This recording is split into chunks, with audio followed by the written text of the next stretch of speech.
Hi friends, ఈరోజు దినపత్రికలో వచ్చినటువంటి కొన్ని గవర్నమెంట్ జాబ్ నోటిఫికేషన్స్ మనం ఒకసారి గమనించినట్లయితే చాలా ముఖ్యమైనటువంటి ఇంపార్టెంట్ గవర్నమెంట్ నోటిఫికేషన్స్ అయితే రావడం జరిగింది. సో ఈ వీడియో చూసే ముందైతే ఒక లైక్ చేయండి. కొత్త వారైతే ఇలాంటి జాబ్ నోటిఫికేషన్స్ కోసం మన ఛానల్ని సబ్స్క్రైబ్ చేసుకోండి. సో అదేవిధంగా పక్కన ఉన్నటువంటి బెల్ ఐకాన్ని కూడా క్లిక్ చేయడం వల్ల మీకు నోటిఫికేషన్ రూపంలో మన వీడియో రావడం జరుగుతుంది. సో ఆర్ఆర్బీలో 32,000 గ్రూప్ డి పోస్టులకైతే నోటిఫికేషన్ రావడం జరిగింది. రైల్వే రిక్రూట్మెంట్ బోర్డు దేశవ్యాప్తంగా ఉన్న అన్ని రైల్వే జోన్లలో గ్రూప్ డి పోస్టుల భర్తీకి అయితే దరఖాస్తులు కోరుతుంది. మొత్తం పోస్టుల సంఖ్య 32,000 ఉండడం జరిగింది. సో ఇది చాలా ఎక్కువ సంఖ్య అనే చెప్పుకోవచ్చు. ఎందుకంటే ఎక్కువ మొత్తంలో జాబ్స్ పోస్టుల సంఖ్య అయితే మనకైతే కనపడడం జరుగుతుంది.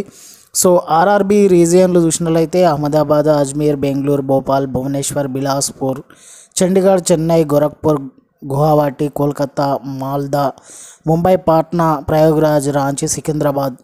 సో పోస్టులు అయితే పాయింట్స్మెన్, అసిస్టెంట్ అండ్ ట్రాక్ మెయింటెనెన్స్కి సంబంధించింది. అదేవిధంగా అసిస్టెంట్ లోకషెడ్, అదేవిధంగా అసిస్టెంట్ ఆపరేషన్స్ మొదలైనవి మనకైతే పోస్టులు అయితే ఉండడం జరిగింది. సో అదేవిధంగా విభాగాలు ఒకసారి మనం గమనించినట్లయితే ట్రాఫిక్, ఇంజనీరింగ్, మెకానికల్, ఎలక్ట్రికల్ సంబంధించినవి అయితే ఉండడం జరిగింది. సో అర్హత 10వ తరగతి సంబంధిత ట్రేడ్లో ఐటీఐ పాస్ అయి ఉండాలి. నిర్దిష్ట శారీరక ప్రమాణాలు కలిగి ఉండాలి. సో వయసు వచ్చేసి మనకు 1 తారీఖు 7 నెల 2025 నాటికి 18 నుంచి 36 ఏళ్ళ మధ్య ఉండాలి. ఎస్సీ, ఎస్టీ, ఓబీసీ, పిహెచ్డబ్ల్యూ అంటే హ్యాండిక్యాప్డ్ వాళ్ళ అభ్యర్థులకైతే వయసులో సడలింపు అయితే ఉండడం జరిగింది వయ పరిమితిలో. సో అదేవిధంగా మనకు ప్రారంభ వేతనం అయితే నెలకు 18,000 నుండి అయితే స్టార్టింగ్ ఉంది. సో దరఖాస్తు విధానం అయితే ఆన్లైన్ ద్వారా ఉంది. మీ దగ్గరలో ఉన్నటువంటి మీ సేవ కానీ ఈ సేవ సెంటర్ని అయితే సంప్రదించండి. సో ఆన్లైన్ దరఖాస్తు ప్రారంభ తేదీ 23 తారీఖు 1 నెల 2025. ఆన్లైన్ దరఖాస్తుకు చివరి తేదీ 22 తారీఖు 2 నెల 2025. సో దానికి సంబంధించినటువంటి వెబ్సైట్ కూడా మనకి ఇవ్వడం జరిగింది. indianrailways.com లో మనం వెళ్ళిన, అదేవిధంగా indianrailways.gov.in వెళ్ళినా కూడా మనం పూర్తి నోటిఫికేషన్ అయితే చూడొచ్చు. సో అదేవిధంగా బ్యాంక్ ఆఫ్ బరోడాలో 1267 స్పెషలిస్ట్ ఆఫీసర్ పోస్టులకైతే నోటిఫికేషన్ అయితే రావడం జరిగింది. సో ఇది చాలా ఎక్కువ అని చెప్పచ్చు.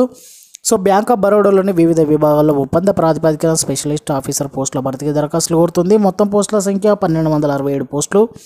సో మనకు విభాగాలు చూసినట్లయితే rural, agri, banking, retail, liabilities and MSME, banking, information security, facility management, corporate and institutional credit, finance, information technology, enterprise data management office. అర్హత చూసినట్లయితే సంబంధిత విభాగంలో degree, PG degree, diploma, PhD, CA, అదేవిధంగా సిఎంఏ, సిఎస్, సిఎఫ్ఏ ఉత్తీర్ణ అయి ఉండాలి, అంటే pass అయి ఉండాలి. సో దీంతోపాటు పని అనుభవం కూడా ఉండాలి. ఎంపిక విధానం అయితే online test, psychometric test, group discussion, interview ఆధారంగా ఉంటుంది. సో అదేవిధంగా పరీక్ష విధానం అయితే మొత్తం అయితే 225 మార్కులకు 150 ప్రశ్నలు అయితే ఉంటాయి. సో రీజనింగ్ సంబంధించినలో 25 ప్రశ్నలు 25 మార్కులు, ఇంగ్లీష్ లాంగ్వేజ్లో 25 ప్రశ్నలు 25 మార్కులు, అదేవిధంగా ఆప్టిట్యూడ్లో 25 ప్రశ్నలు 25 మార్కులు, ప్రొఫెషనల్ నాలెడ్జ్కి సంబంధించిన దాంట్లో కూడా మనకు 75 ప్రశ్నలు అయితే ఇవ్వడం జరిగింది, 150 మార్కులు. పరీక్ష సమయం 150 నిమిషాలు. సో దరఖాస్తుకు చివరి తేదీ 17 తారీఖు 1 నెల 2025. సో వెబ్సైట్ కూడా మనకి ఇవ్వడం జరిగింది, www.bankofbaroda.in లోకి వెళ్ళి దానికి సంబంధించినటువంటి పూర్తి వివరాలు అయితే చూడొచ్చు. సో అదేవిధంగా సెంట్రల్ బ్యాంక్ ఆఫ్ ఇండియాలో 62 స్పెషలిస్ట్ పోస్టుల ఆఫీసర్ పోస్టులకు అయితే నోటిఫికేషన్ అయితే రావడం జరిగింది. సో ముంబైలోని central bank of India information technology ఐటీలో స్పెషలిస్ట్ ఆఫీసర్ పోస్టుల భర్తీకి దరఖాస్తులు కోరుతుంది. మొత్తం పోస్టుల సంఖ్య 62. సో పోస్టుల వివరాలు: డేటా ఇంజనీర్, అనలిస్టు సంబంధించిన 3 పోస్టులు, data scientist 2, data architect, cloud architect, designer, modular సంబంధించిన 2 పోస్టులు, ఎంఎల్ ఓపీఎస్ ఇంజనీర్ 2 పోస్టులు. సో ఒక్కొక్క దానికి కూడా మనకు కేటగిరీ వైజ్ అయితే పోస్టులు అయితే మనకు కేటాయించడం జరిగింది. సో అర్హత చూసినట్లయితే BE BTech computer science, computer applications, information technology, electronics and telecommunications, electronics and communications, data science, MCA, MSc computer ఉత్తీర్ణతో పాటు కనీసం 6 ఏళ్ళ పని అనుభవం కూడా ఉండాలి. వయసు 30 ఏళ్ళ నుంచి 38 ఏళ్ళ మధ్య ఉండాలని కూడా మనకు ఇవ్వడం జరిగింది. సో ఎంపిక విధానం అయితే రాత పరీక్ష లేదు. అర్హులైన అభ్యర్థులను ఇంటర్వ్యూ ద్వారా అయితే సెలెక్ట్ చేయడం జరుగుతుంది. సో ఇది గొప్ప అవకాశం అని చెప్పచ్చు. సో అదేవిధంగా మనకు ఆన్లైన్ రిజిస్ట్రేషన్ చివరి తేదీ 12 తారీఖు 1 నెల 2025.